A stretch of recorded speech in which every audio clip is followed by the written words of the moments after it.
Hello, everybody. Welcome back.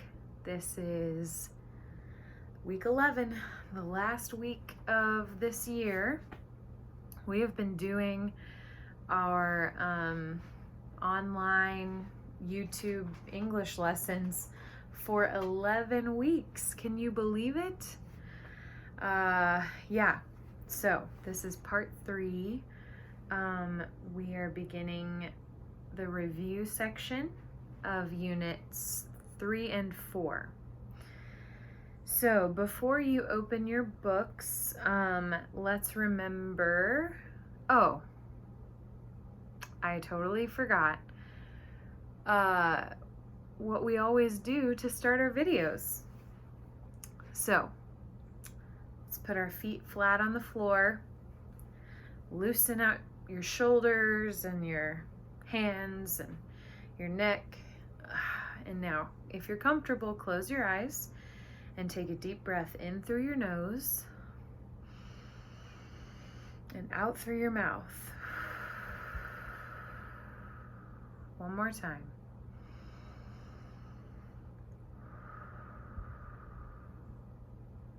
Okay. Now we're ready to start English. Okay. So, let's remember what were some of the themes from Unit 3 and Unit 4. One was barriers between generations of immigrant families. Do you remember barriers? It's like anything that is blocking you from something or blocking something from something else.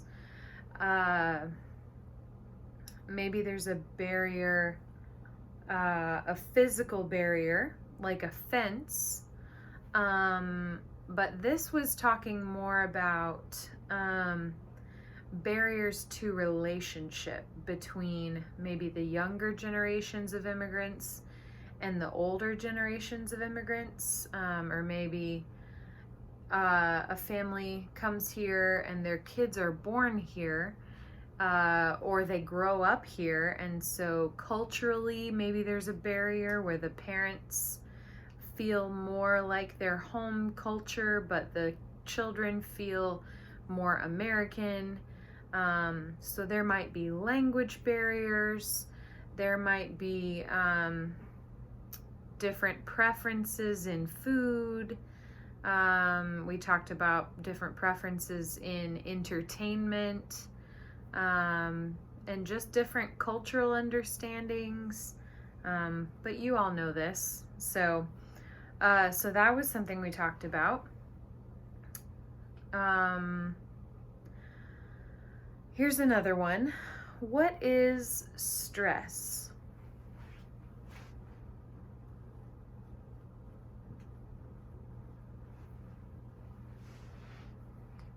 Yeah? You remember when we talked about stress? Stress, when you are stressed, you feel pressure, you feel nervous, maybe, anxious, maybe you have a headache or tension in your shoulders, or any number of other things. And we talked about what are some stressful situations. There can be stress when you are having a disagreement with a family member or a friend, or someone at work. It can be stressful to deal with money and challenges with money. It can be stressful to live during a global pandemic. That is stressful. That is a stressful situation. It is stressful to deal with racial unrest and to have to face kind of the tension of an entire nation, as we deal with the history of and continued presence of racism, that is stressful. Racism is stressful. So the other question we talked about was, how can you cope with stress? We talked about deep breathing is my favorite, but there were many other ways we talked about coping with stress. You could take a walk.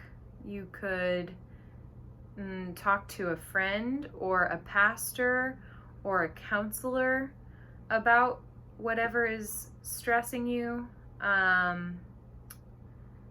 Sometimes having a plan and getting organized can help relieve some stress, depending on what the problem is. Maybe taking a nap if you can. Yeah, there are many, many ways to cope. You remember cope? Or coping.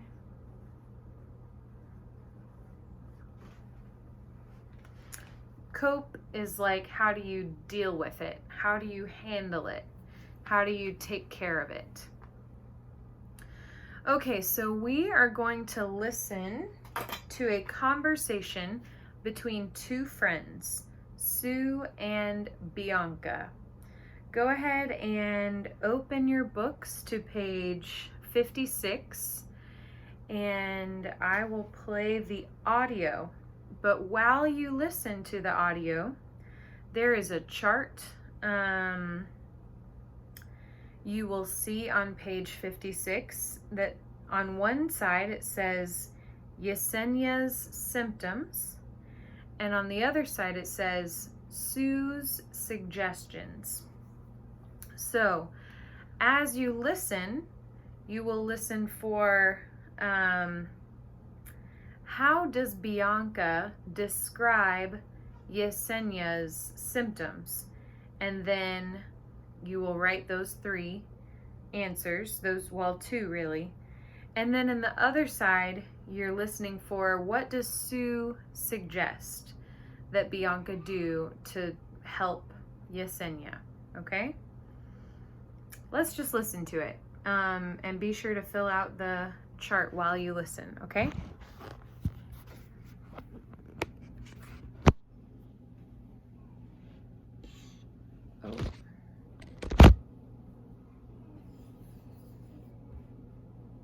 Review. Units 3 and 4.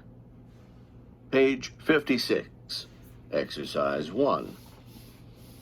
Hi, Sue. This is Blanca. Hi, how are you? Well, to be honest, not so good. Why? What's wrong? I'm really worried about Yesenia. Lately, she's been different.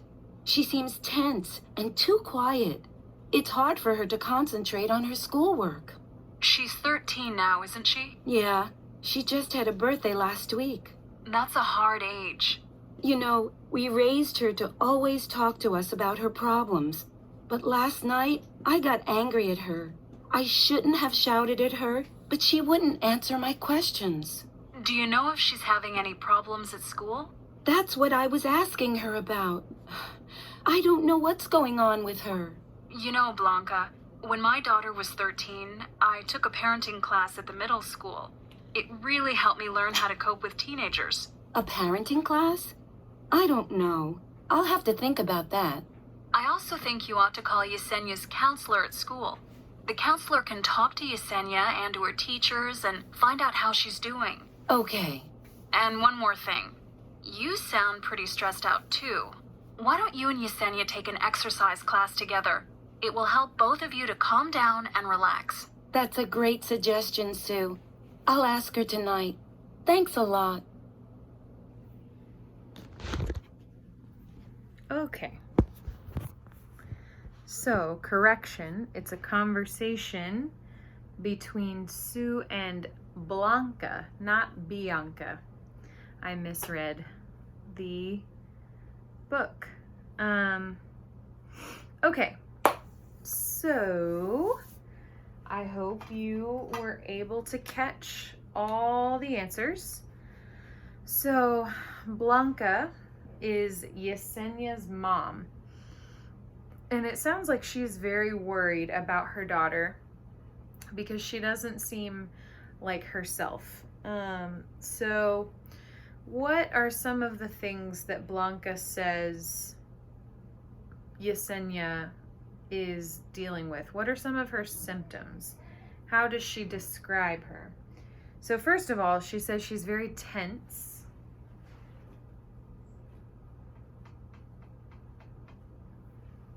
You know, tense when you're like, you know, maybe you clench your jaw, or like your shoulders are tight, your muscles are tight. Maybe you just feel uptight. Even emotionally, you can be tense. What else does she say? She said she's too quiet.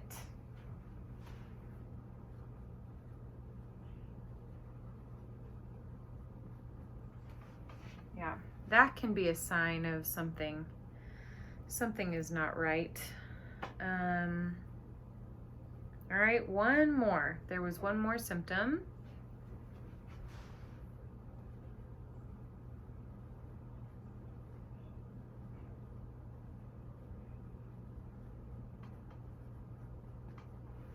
It was hard to concentrate.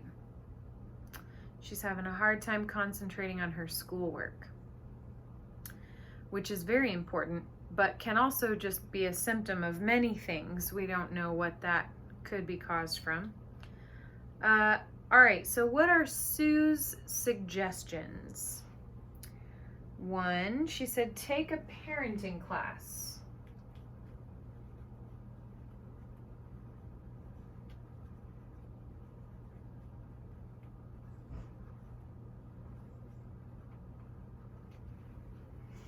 Now, I don't know how you felt when you heard her say that. If I were Blanca, I might feel a little strange about taking a parenting class.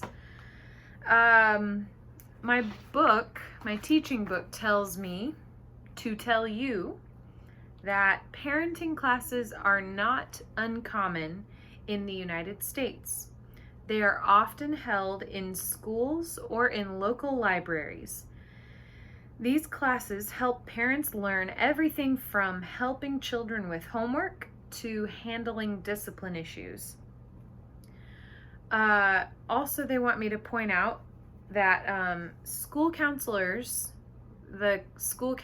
counselors that are assigned to a school, they are also a great resource for parents and children when it comes to coping with many different kinds of situations, both inside and outside the school. So that was the second suggestion, was call the school counselor.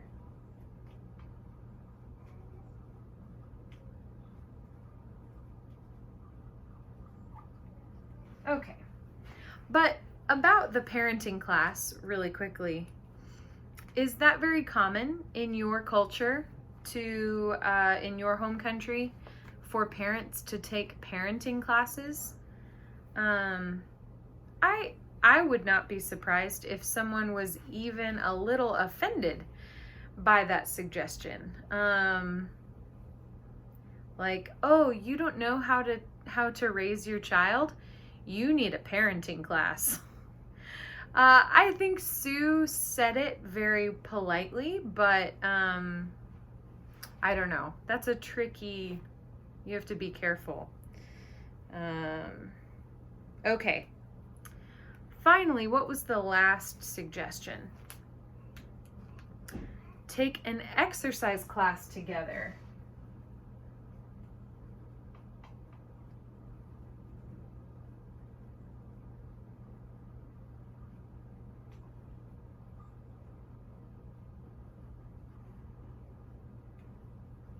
Now that is a great suggestion because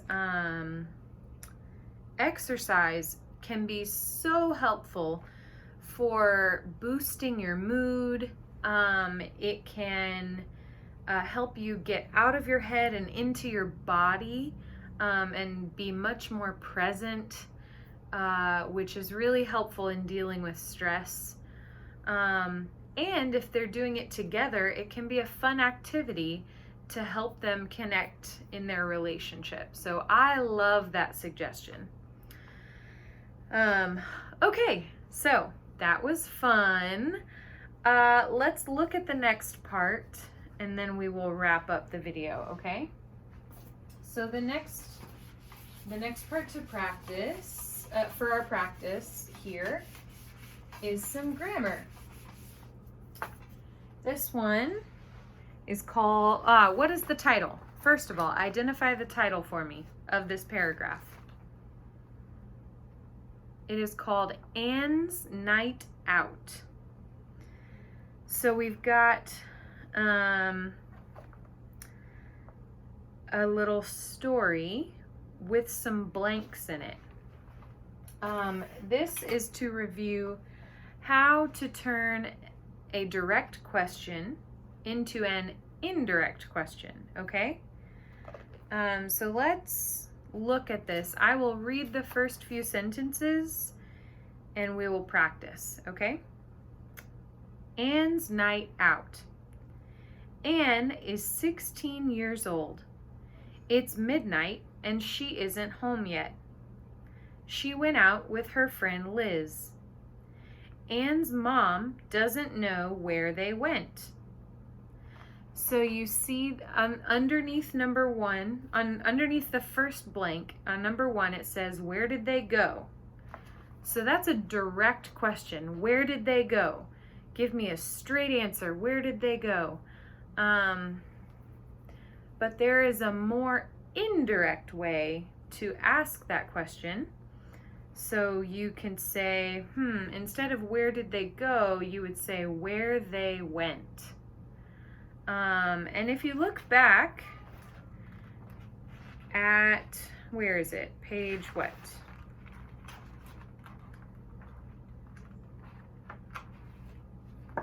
Oh, sorry.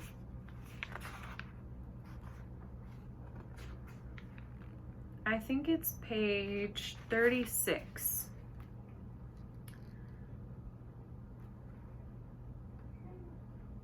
An indirect question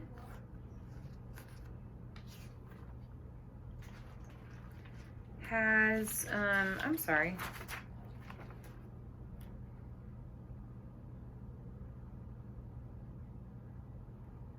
Well, never mind. I thought there was another rule to help explain how to formulate an indirect question, but you can look back on page 36 and we will talk about this more in the next video, okay?